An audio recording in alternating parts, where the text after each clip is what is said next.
mengkuduskan. Betapa besar kasih Allah bagi kami di dalam Kristus Yesus, sehingga Engkau dicurahkan bagi kami. Dan hari ini adalah hari di mana kami mengingat saat Engkau tercurah. Sungguh kami berbahagia dan bersuka cita, sebab kepergian Tuhan Yesus ke sorga tidaklah membuat kami berduka, tetapi keberadaan ini jauh lebih berguna, sebab Engkau hadir bagi kami sebagai seorang penghibur yang selalu mendampingi kami, yang selalu menemani kami dan selalu berdiam di dalam kami. Hari ini kami mengingat keberadaan-Mu dan mengkuduskannya bagi-Mu.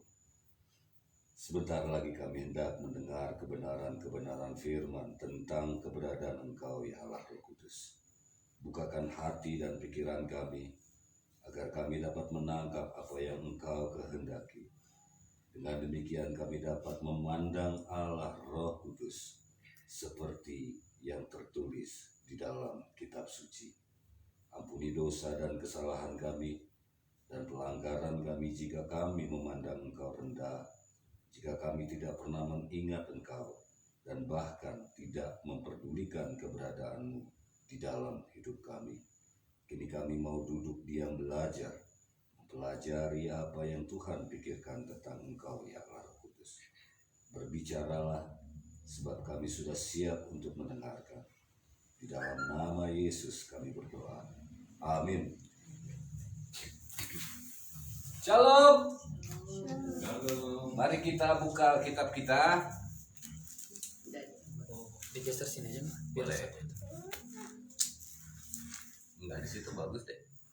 Ini bagus. Kita akan melanjutkan pembahasan tentang Allah Roh Kudus. Kemarin kita telah belajar sebagian dan sisanya kita akan habiskan hari ini.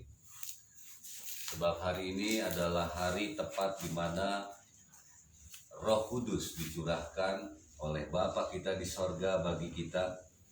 Dan saat ini kita memperingatinya dan mengkuduskannya sebagai sebuah momen di mana Allah menyatakan kasih yang sangat besar bagi kita melalui kehadiran Roh Kudus. Kemarin kita telah belajar seperti yang Tuhan Yesus katakan tentang siapakah Roh Kudus itu. Kemarin kita telah mendapatkan ayat demi ayat yang menyatakan bahwa Allah Roh Kudus itu adalah pribadi Allah sendiri. Artinya Roh Kudus itu adalah Allah sendiri. Kemarin begitu keras kita mendengar pengajaran tentang Roh Kudus bagi kita. Tujuannya supaya kita memahami bahwa kita telah bersalah selama ini dalam pandang kita terhadap Allah Roh Kudus. Tujuannya adalah supaya kita mengetahui bahwa kita memiliki penolong dalam hidup kita, bahwa kita memiliki penghibur, bahwa kita memiliki segala sumber yang kita butuhkan menurut kebutuhan Allah. Hari ini kita akan membahas sisa dari kemarin. Saya hanya ingin mengingatkan bahwa peranan Roh Allah atau Roh Kudus, kemarin kita telah diingatkan bahwa Roh Kudus akan mengajar kita akan segala sesuatu dan mengingatkan akan segala perkataan-perkataan Tuhan Yesus. Artinya di sini Roh Kudus adalah soko guru bagi kita. Kita tidak perlu lagi diajar oleh manusia, sebab Roh Allah akan mengajar kita tentang segala sesuatu dan kita akan berhasil untuk mempelajari segala sesuatu. Dan kita juga akan dibuat mengerti tentang perkataan-perkataan Tuhan Yesus yang pernah disampaikan kepada kita sejak kecil. Artinya kita akan menerima pemahaman yang benar tentang pikiran Allah.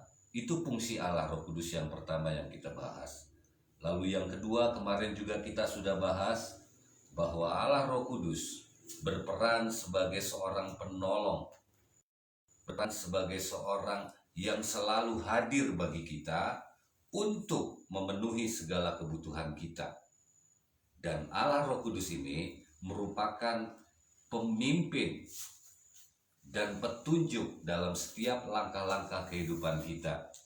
Artinya kita tidak boleh mengandalkan diri sendiri, artinya kita tidak boleh bersandar kepada pengertian kita sendiri, artinya kita harus menyerahkan hidup kita dan turut terhadap segala yang dinyatakan Roh Kudus. Lalu yang ketiga, hari ini kita akan membahas peranan Roh Kudus yang lebih dalam lagi. Mari kita baca di Roma 8 ayat 26. Roma 8 ayat 26. Kita akan melihat bagaimana peranan Roh Kudus. Tapi sebelum masuk ke situ, saya baru ingat. Mari kita nyanyi dulu Happy Birthday buat Cici. Happy birthday Cici. Happy birthday Cici. Happy birthday, happy birthday, happy birthday Cici. Happy birthday Cici. Happy birthday Cici. Happy birthday, happy birthday, happy birthday Cici.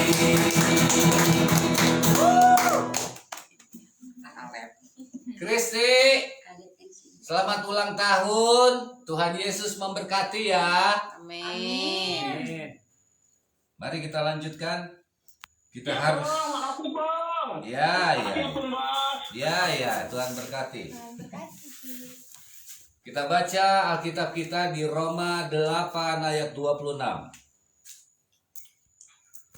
Elkara boleh baca yang keras. Roma 8 ayat 26. Demikian juga Roh membantu kita dalam kelemahan kita. Sebab kita tidak tahu bagaimana sebenarnya harus berdoa. Tetapi Roh sendiri berdoa untuk kita kepada Allah dengan keluhan-keluhan yang tidak terucapkan. Ya. Aldiar boleh baca supaya Aldiar ngerti. Ini harus 2 kali gitu dibaca. Roma 8 ayat 26. Demikian juga Roh membantu kita dalam kelemahan kita. Sebab kita tidak tahu bagaimana sebenarnya harus berdoa. Tetapi Roh sendiri berdoa untuk kita kepada Allah dengan keluhan-keluhan yang tidak terucapkan. Ya, hari ini kita menemukan materi baru tentang peranan Roh Kudus kita. Di sini dikatakan bahwa Roh Kudus membantu, ingat ya, Roh Kudus membantu kita dalam kelemahan kita. Siapa di sini yang kuat? Semuanya kita adalah manusia yang lemah. Artinya di sini kita memiliki banyak kekurangan. Kita memiliki kekurangan akan pengetahuan. Roh Kudus berperan agar kita mengerti segala sesuatu yang benar.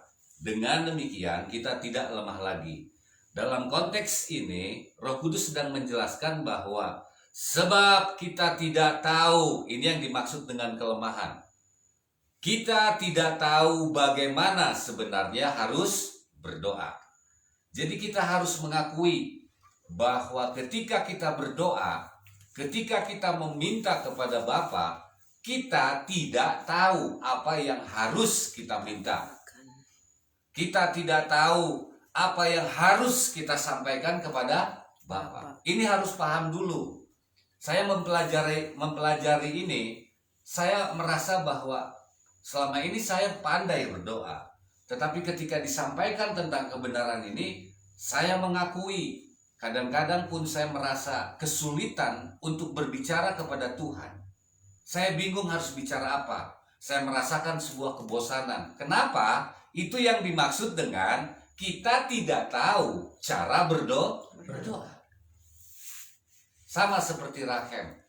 Ketika Rahem meminta kepada saya permen yang bisa merusakkan giginya, jelas saya tidak akan kasih. Ini yang dikatakan kelemahan dia, bahwa dia tidak tahu apa yang dia minta. Ada juga Tuhan Yesus berkata, kamu tidak tahu apa yang kamu minta. Dapatkah kamu meminum cawan yang harus kuminum? Jadi ada banyak di Alkitab menjelaskan bahwa kita tidak tahu cara berdoa. Ingat ini dulu. Jadi berdoa yang kita lakukan seperti biasa, itu bukan berdoa yang benar. Ketika saya membahas tentang doa Bapa Kami, saya juga senang. Kenapa? Karena saya bisa membagikan pengetahuan bagaimana berdoa kepada Tuhan. Penting kita mengetahui bagaimana caranya berdoa. Sebab kalau tidak, maka tidak didengar oleh Tuhan. Paham nggak? Penting buat kita mengerti kode etik, aturan, dan porsi yang harus kita minta kepada Bapa. Kalau tidak, maka tidak akan didengar. Dan yang lebih paling berperan ketika kita meminta kepada Bapa, yang kita minta itu semua adalah untuk memenuhi keinginan daging, hawa nafsu, dan pikiran-pikiran dunia serta manusia. Inilah yang dikatakan bahwa kita tidak tahu caranya berdoa. Karena itu Roh Kudus membantu kita supaya kita bisa berdoa. Jadi sekarang kalau kita ingin tahu bagaimana cara berdoa yang benar, sampaikan kepada Allah Roh Kudus. Roh Kudus itu seperti yang kemarin saya jelaskan, dia ada bagi kita. Ngomong. Ngerti maksudnya? Ngomong, kamu minta apa? Nanti dia akan bekerja. Dengan demikian kita akan melihat bagaimana perbedaan cara kita berdoa dahulu dengan cara berdoa ketika kita diajar oleh Roh Kudus. Sudah paham ya? Ini penting. Dalam pengalaman saya, selama saya ikut pelayanan-pelayanan yang Tuhan Yesus berikan kepada saya kadang-kadang tidak mengerti kenapa ada banyak orang datang minta tolong didoakan. Dengar nih, minta tolong didoakan. Padahal Alkitab seolah-olah memberitahukan berdoa saja sendiri. Betul ya? Enggak, bener loh. Semua orang mengalami kebuntuan ketika berdoa. Semua orang tidak pernah menerima jawaban dari doa. Kenapa? Gampang jawabannya. Karena mereka tidak tahu cara berdoa. Lalu kenapa mereka minta tolong didoakan? Dan ketika kita doakan, maka terkabullah semua. Beda ya? Satu contoh nih.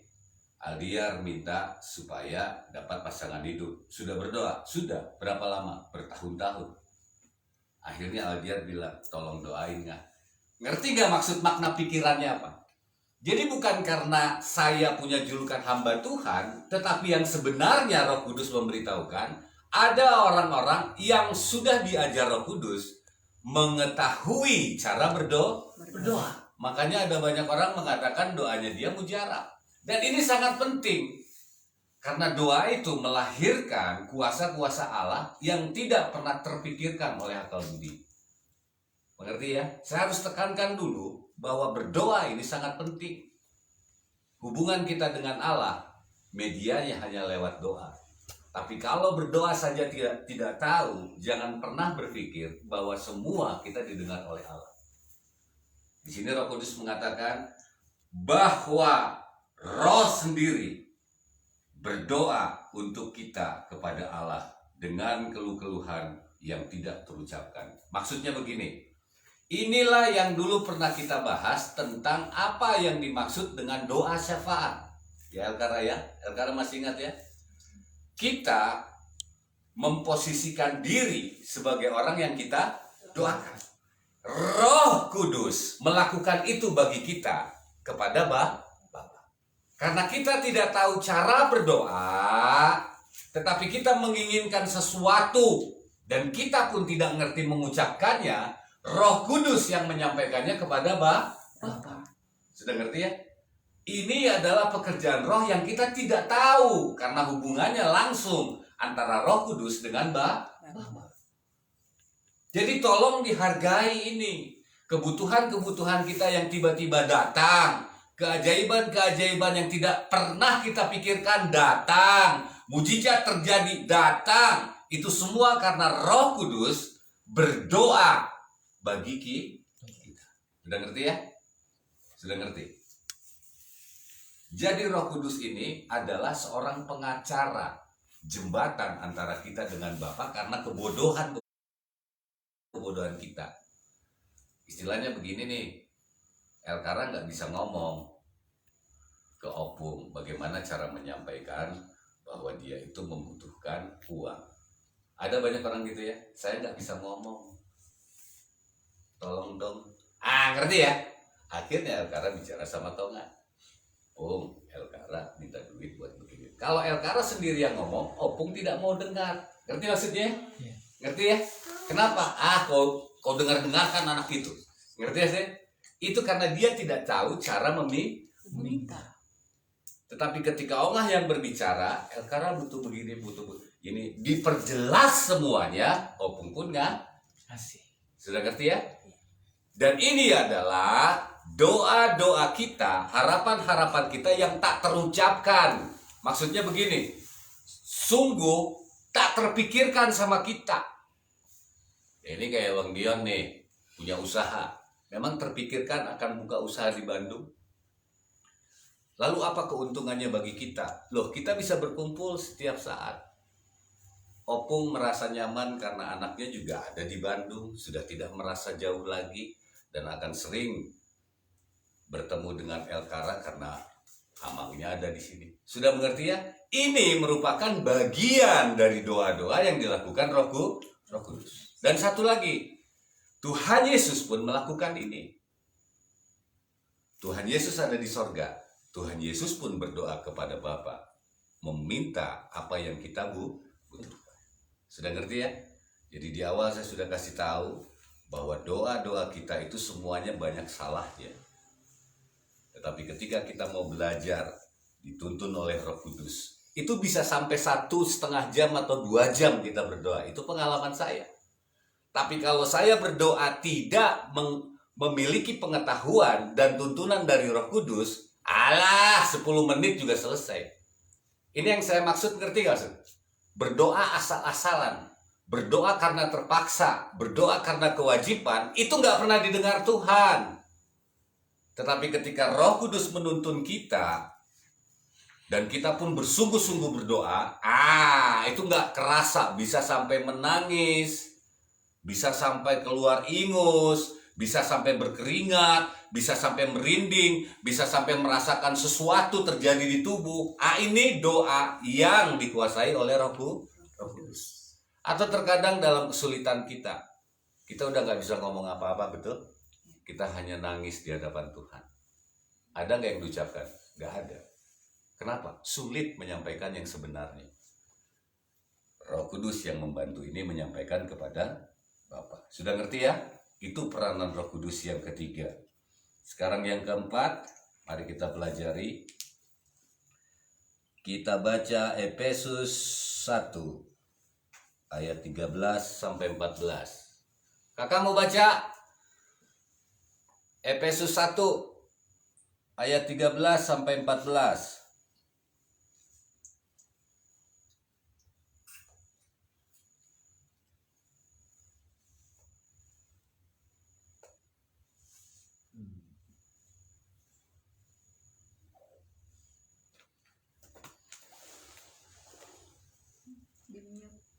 Suaranya buka suara. Lagi nyari itu tadi.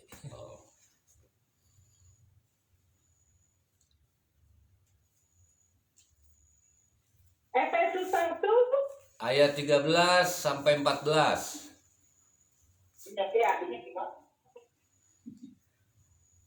Di dalam Dia kamu juga, karena kamu telah mendengar firman kebenaran, yaitu Injil keselamatanmu. Di dalam Dia kamu juga, ketika kamu percaya, dimateraikan dengan Roh Kudus yang dijanjikannya itu. Dan Roh Kudus itu adalah jaminan bagian kita sampai kita memperoleh seluruhnya, yaitu penebusan yang menjadikan kita milik Allah. untuk memuji kemuliaan-Nya. Ya, terima kasih. Ini adalah bagian dari perkataan yang merupakan peranan Roh Kudus yang paling saya senangi. Di sini dikatakan ada sebuah metrai. Betul ya? Dan di sini juga dikatakan ada sebuah jaminan. Coba perhatikan kemari, ini paling saya suka. Dan ini tiba-tiba muncul di lagu yang Roh Kudus ciptakan melalui saya. Di dalam Dia kita juga, karena kita telah mendengar firman kebenaran, yaitu Injil keselamatan kita. Di dalam Dia, di dalam Roh Kudus, kita juga ketika kita percaya dimeteraikan dengan Roh Kudus. Dimeteraikan dengan Roh Kudus. Kalau kita pernah dalam sebuah kebaktian membahas tentang menghadapi COVID ini, dan kita mendapat anugerah bahwa kita semua mendapat meterai di dahi, dan itu yang membuat kita tidak bisa ditimpa oleh bencana. Ini yang dimaksud itu. Siapa meterai itu? Meterai itu adalah Allah Roh Kudus. Jadi tidak semua orang memiliki Roh Kudus. Ingat ini. Hanya orang-orang percaya, karena kita adalah keturunan dari keluarga besar Sintua Lerman Sinaga, hamba Tuhan. Ini jelas kita beroleh Roh Kudus sebagai meterai. Ngerti meterai enggak? Hah? Bukti sah, bukti hukum yang sah, di mana kita dinyatakan bahwa ketika ada meterai di dalam diri kita, di dahi kita, maka kita sah menjadi anak Allah. Nah, ini keren tuh. Ketika ada meterai di dahi kita, ketika Roh Kudus ada di dalam diri kita, maka sahlah bahwa kita adalah anak Allah. Sudah paham sampai situ ya? Jadi peranan Roh Kudus membuat kita menjadi anak-anak Allah. Terus yang lain bagaimana? Ya kita nggak tahu. Kemarin saya sudah katakan bahwa hanya di kita yang ada Allah Roh Kudus, di tempat lain tidak ada. Lalu bagaimana dengan mereka? Saya pun tidak tahu. Artinya di sini peranan Roh Kudus menjadikan kita sebagai anak-anak Allah. Dan nih yang ngeri nih, Roh Kudus itu adalah jaminan. Adalah jaminan. Coba yang keras di ayat 14. Dan Roh Kudus itu adalah jaminan bagian kita sampai kita memperoleh seluruhnya. Stop. Dan Roh Kudus itu adalah jaminan. Ngerti jaminan enggak? Garansi yang menjamin kita. Yang menjamin. Kalau dalam bahasa dagang itu persekot, uang muka. Itu adalah sesuatu yang menjamin. Betul ya? Udah ngerti? Roh Kudus ini adalah Allah yang menjamin kita untuk memperoleh. Ingat ini. Untuk memperoleh seluruhnya. Yaitu penebusan. Ini mungkin bahasanya terlalu tinggi. Jadi tidak mengerti. Ini terlalu akademis. Tapi saya mau ngasih tahu. Jadi apabila kita tidak memiliki Roh Kudus atau tidak menggunakan Roh Kudus di dalam diri kita, di dalam hidup kita, jangan pernah bermimpi bahwa kita akan ditebus dari penghukuman. Jadi kalau kita pernah melihat ada orang hidup dalam kutukan, itu tidak ada Roh Kudus. Jadi gini loh, ketika orang ada dalam penghukuman, dia dipenjarakan. Dipenjarakan. Nah, ketika ada yang menjamin, dia bisa dikeluarin. Bisa. Itu loh maksudnya. Saya harus jelaskan ini. Ditebus kita dari dalam penjara. Kenapa kita dipenjara? Karena kita telah berbuat dosa. Dan dosa mendatangkan penghukuman. Dan itulah yang menghukum kita. Tuhan Yesus datang untuk menebus kita dari dosa. Prosesnya itu melalui Roh Kudus. Jadi bukan ujuk-ujuk ketika darah tercurah, kita sudah ditebus. Tidak. Kan kemarin sudah dijelaskan bahwa Roh Kudus ini berperan untuk melanjutkan pekerjaan-pekerjaan Tuhan Yesus. Ini yang dikatakan jauh lebih berguna bagi kamu kalau aku pergi. Ngerti maksudnya? Jadi yang mampu membuat kita ditebus melalui darah Yesus itu adalah Roh Kudus. Memang darah Yesus itu untuk menebus kita. Yang menjamin itu siapa? Allah sendiri. Ini masalah penebusan dosa. Lalu yang kedua, yang menjadikan kita milik Allah. Setelah kita ditebus dari anak-anak setan, dari anak-anak iblis, dari anak-anak dunia. Loh iya loh, kita harus akui bahwa kita ini, kalau nggak ditebus, kita anak-anak dunia. Yang dimaksud dengan anak-anak dunia adalah anak-anak iblis. Karena bapa dunia ini adalah iblis. Ingat ini, dunia ini punya bapa namanya iblis. Kita punya bapa namanya Bapa di sorga di dalam nama Yesus. Itu loh. Jadi ketika kita ditarik dari kuasa anak-anak iblis, yang melakukan itu adalah Roh Kudus. Ingat ini. Dan proses itu akan terus dilakukan sampai penebusan ini selesai. Maksudnya begini, nggak seperti begini. Saya mengalami ini sampai detik ini. Masih ada bagian yang harus diproses Roh Kudus dalam diri saya. Saya nggak ngerti ini dapatnya dari mana. Rasanya agak terlalu lancang kalau saya katakan ini adalah dosa turunan yang saya punya. Makanya hidup saya kayak begini nih. Karena dalam proses ini ada banyak sekali yang harus saya alami. Ngikut suara Roh Kudus, meninggalkan kegelapan, meninggalkan tempat kurungan, meninggalkan cengkraman-cengkraman kuasa kegelapan.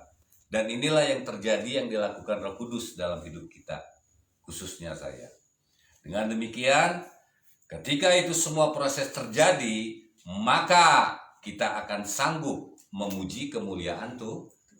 Kenapa? Ya kalau sudah ditebus, keluar dari penjara, otomatis kita akan memuji orang yang menebus kita.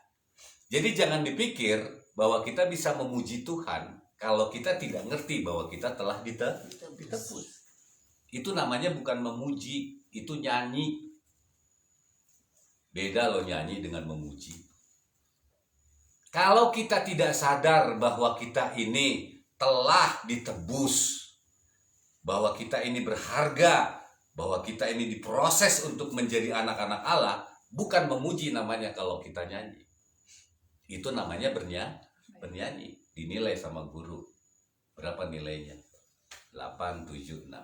Tetapi kalau memuji, Roh sendiri yang melakukan itu di dalam diri kita. Itu loh kalau kita nyanyi sampai merinding-merinding sendiri. Itu tuh.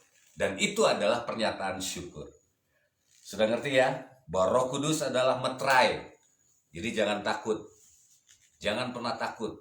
Dari wahyu yang telah disampaikan kepada kita, meterai ini menjamin kita agar kita tidak ditimpa pencobaan yang terjadi di bumi ini. Yang terakhir, ini semua yang saya punya. Nanti mungkin di tempat lain kita akan mendapat tambahan. Coba baca Kisah Para Rasul 1 ayat 28.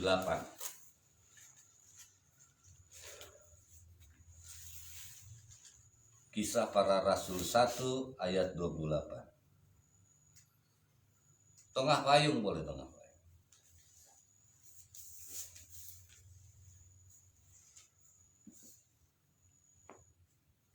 Bukan ayat 28, ayat 8. Kisah Para Rasul 1 ayat 8.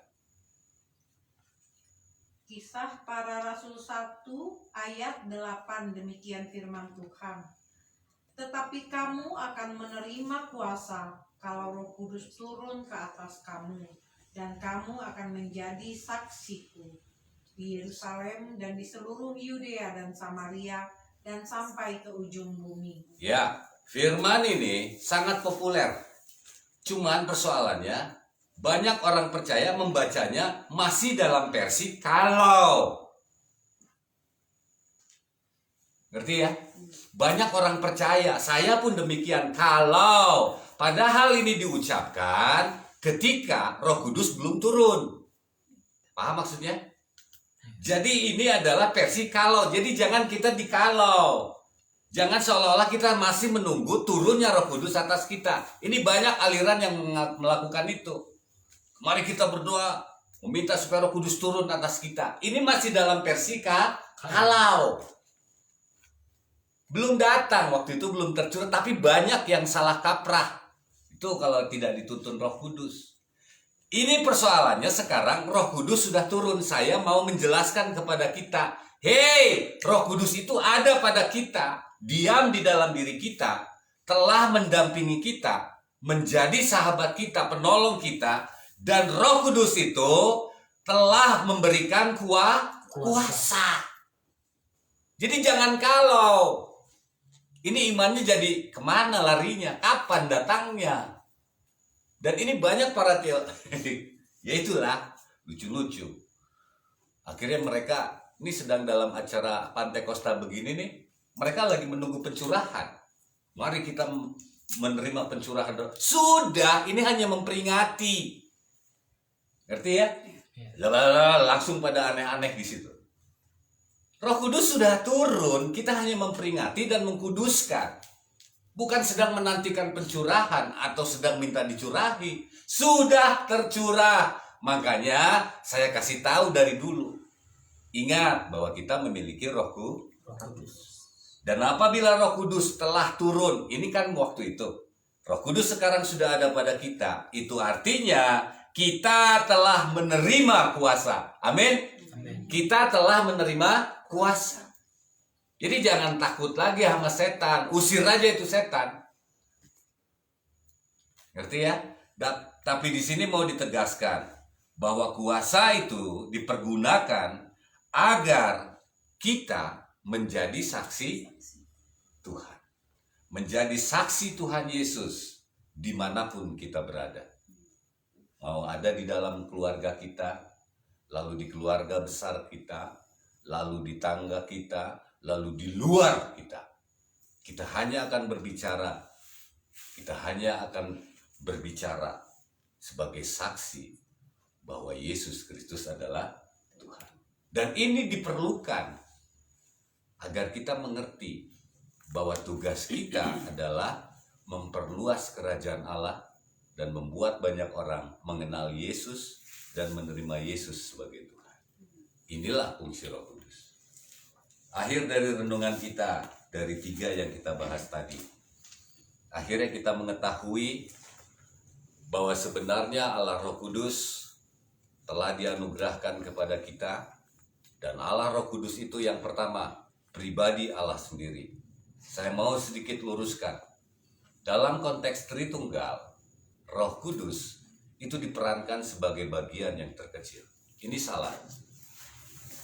Ini supaya pada gampang. Ini keluarga kita nih yang dapat kecerdasannya.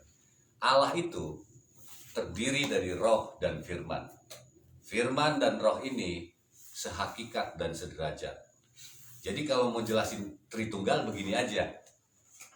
Ada Bapa, di dalamnya ini ada roh dan firman. Roh ini adalah Roh Kudus itu yang dicurahkan. Firman ini adalah Tuhan Yesus. Ini Tritunggal. Jadi jangan sulit. Karena banyak pasti sulit lah untuk bisa mengerti tentang Tritunggal. Saya kasih tahu dulunya. Jadi jangan pernah anggap Roh Kudus itu bagian terkecil dari Tritunggal. Roh Kudus itu adalah Allah sendiri. Lalu yang kedua, saya mau ingatkan, dan dari semua yang telah disampaikan, hargai keberadaan Roh Kudus. Hargai keberadaan Roh Kudus. Karena Roh Kudus itu adalah Allah, Dia ada di sini. Dia ada di dalam diri kita. Kalau kita sudah mulai menghargai, maka Dia akan menunjukkan wajahnya. Ya iyalah, kalau nggak, aduh saya kebayang waktu menjelaskan ini.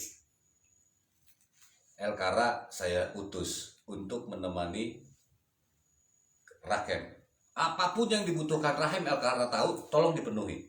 Yang jadi persoalan, Rakem tidak pernah menganggap kehadiran Elkara. Tersinggung nggak? Tidak pernah meminta kepada Elkara, dia malah minta kepada orang lain. Cemburu nggak? Ya, itu yang saya mau kasih tahu. Itulah keberadaan Roh Kudus selama ini dalam hidup kita. Mari coba fokuskan diri kita kepada Roh Kudus. Dengan demikian kita akan bisa melihat semua janji-janji Tuhan yang akan diproses bagi kita melalui Roh Kudus. Amin. Tuhan Yesus memberkati. Kita puji Allah Roh Kudus dengan pujian yang sudah diciptakan bagi keluarga kita. Allah Roh Kudus.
Mari kita berdoa.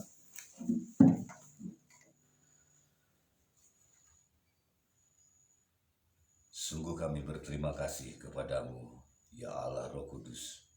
Engkau yang telah diutus Bapa bagi kami di dalam nama Yesus. Hari ini kami telah memperingati dan mengkuduskannya dalam ibadah yang kau buat bagi dirimu sendiri di tempat ini. Ini adalah sukacita besar bagi kami, sebab hanya Engkau yang sanggup membuka rahasia, tabir pengetahuan tentang dirimu bagi kami. Dan Engkau telah menjelaskan kepada keluarga besar kami, hamba-Mu Sintua Leman Sinaga.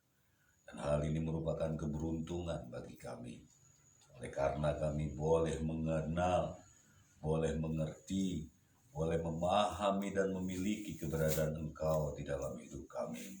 Sungguh kami membutuhkan pertolongan, kami membutuhkan penghiburan, kami membutuhkan pendamping, kami membutuhkan kekuatan, kami membutuhkan pimpinan dan petunjuk-petunjuk yang benar di dalam setiap keputusan langkah hidup kami, ya Allah Roh Kudus. Ini kami menyerahkan diri kami di dalam Engkau, menyerahkan segala masa depan kami di dalam-Mu. Engkau pemimpin atas kami sebab Engkau adalah Allah bagi kami. Ampuni kesalahan kami yang telah banyak mendukakan hati-Mu, telah membuat hati-Mu cemburu oleh karena kami tidak memperdulikan keberadaan-Mu, oleh karena kami tidak menganggap kehadiran-Mu, dan bahkan kami tidak pernah menghormati serta menghargai Engkau dalam hidup kami. Justru kami berpaling daripadamu melihat dan mencari di luar Engkau. Sungguh Allah Roh Kudus, ampuni dosa kami, urapi kami, ubahkan kami, sebab Engkau adalah kekuatan dalam hidup kami. Engkau adalah jaminan dalam hidup kami untuk menerima seluruh penebusan yang dilakukan Allah bagi kami di dalam Yesus, sehingga kami dapat memuliakan nama Tuhan. Engkau adalah jaminan bagi kami untuk kami dapat menerima harta warisan kerajaan Allah yang telah Engkau tetapkan, dan kami akan melihat pintu-pintu berkat Allah akan terbuka bagi kami, sebab Engkau adalah pintu, sebab Engkau adalah pintu yang dapat menyalurkan segala berkat Tuhan bagi kami. Penuhi kami ya Allah dengan kuasa-Mu, sebab kuasa-Mu telah Engkau berikan kepada kami, untuk kami menjadi saksi-saksi kebenaran Yesus Kristus dimanapun kami berada. Di tempat kami berdiri, di situ kami akan menjadi saksi nama Yesus. Bersama-Mu ya Allah Roh Kudus, kami akan melakukan perkara-perkara yang gagah perkasa, sebab Engkau sendiri yang akan menginjak-injak semua lawan-lawan kami, dan Engkau sendiri yang akan berjalan di depan kami. Kami bangga memiliki Engkau. Sekarang kami telah memiliki pengharapan akan jaminan ke depan dalam segala sesuatu yang kami kerjakan di hidup kami. Terima kasih Allah, terima kasih Yesus, terima kasih Bapa. Mulialah hari pencurahan Roh Kudus ke dalam dunia ini. Mulialah, mulialah dan mulialah hari yang Kau tetapkan. Terima kasih Tuhan Yesus, terima kasih. Ajar kami senantiasa, ajar kami. Haleluya. Kami juga bersyukur kepadamu Bapa di sorga, oleh karena kami dapat beribadah di tempat ini, di rumah yang telah Engkau tetapkan menjadi bagian bagi keluarga besar kami, di mana Engkau sendiri yang telah membuka sebuah usaha bagi keluarga abang kami di tempat ini. Kami percaya bahwa ini adalah tuntunan yang berasal dari Roh Kudus. Karena itu kami mau meneguhkan saat ini, berdoa, mengucap syukur, dan meneguhkan tempat ini menjadi tempat usaha yang berasal dari Allah. Kami percaya Engkau telah memberkati tempat ini. Engkau telah memberkati abang kami, mengurapi abang kami, agar segala sesuatu yang dia putuskan dalam usaha bisnis ini adalah keputusan Tuhan semata. Engkau juga yang akan memagari dia dari kerugian, dari niatan-niatan orang jahat, sehingga bisnis dia akan terus berjalan sesuai dengan kehendak Tuhan. Kami percaya Engkau akan membuka segala jalan baginya untuk membuka usaha ini seperti yang Allah kehendaki. Terima kasih ya Bapa. Kami juga mau berdoa bagi tempat ini. Biarlah tempat ini saat ini menjadi tempat kesukaan Tuhan. Tempat di mana Roh Kudus berdiri dan memimpin di dalam seluruh isi rumah ini. Kami juga bersyukur hari ini kami merayakan ulang tahun cucu kami, anak kami Kristi, di mana Engkau telah memberikan kepadanya umur yang panjang dan Engkau telah menambahkan umur baginya. Kami mau berdoa dan mengangkat tangan bagi Kristi saat ini. Di dalam nama Tuhan Yesus Kristus, Roh Allah yang kudus memenuhi Engkau dan berkarya dalam hidupmu, sehingga pekerjaan Tuhan di dalam hidupmu terjadi. Dengan demikian semua orang akan memandang Engkau sebagai anak yang perkasa oleh karena nama Yesus. Berkati kedua orang tuanya, agar kedua orang tuanya dapat memberikan segala sesuatu yang berasal dari Tuhan baginya. Dengan demikian kami akan melihat Engkau memberkati keluarga ini, memberikan kepada mereka segala sesuatu yang mereka butuhkan dalam rumah tangga mereka. Terima kasih ya Bapa. Saat ini juga kami berdoa dan mengucap syukur untuk kesembuhan inang anggi kami. Kami percaya bahwa Tuhan yang telah menyembuhkan dia, sebab Engkau sendiri yang berkuasa atas segala penyakit, atas segala virus dan atas segala sesuatu penderitaan. Terima kasih untuk kesembuhan ini, sebab kesembuhan ini menyukakan hati kami. Kami juga tetap berdoa bagi keluarga Lia dan Daniel. Kami memohon kiranya Tuhan memberkati keluarga ini dan memberikan keturunan kepada mereka. Biar Tuhan mengampuni dosa mereka dan Tuhan membukakan segala berkat Tuhan. Dengan demikian kami akan melihat dan bersukacita karya-karya Tuhan terjadi di dalam hidup mereka. Terima kasih ya Bapa. Terima kasih Tuhan Yesus. Terima kasih Allah Roh Kudus. Kami berdoa di dalam nama-Mu. Amin. Halo Betulan Jarisman.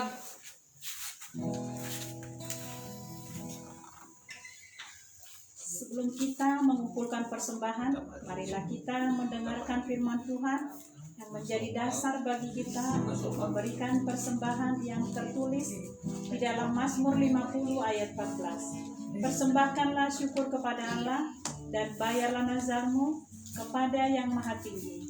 Sekarang kita mengumpulkan persembahan. Kita mengumpulkan persembahan sembari bernyanyi betapa hati kita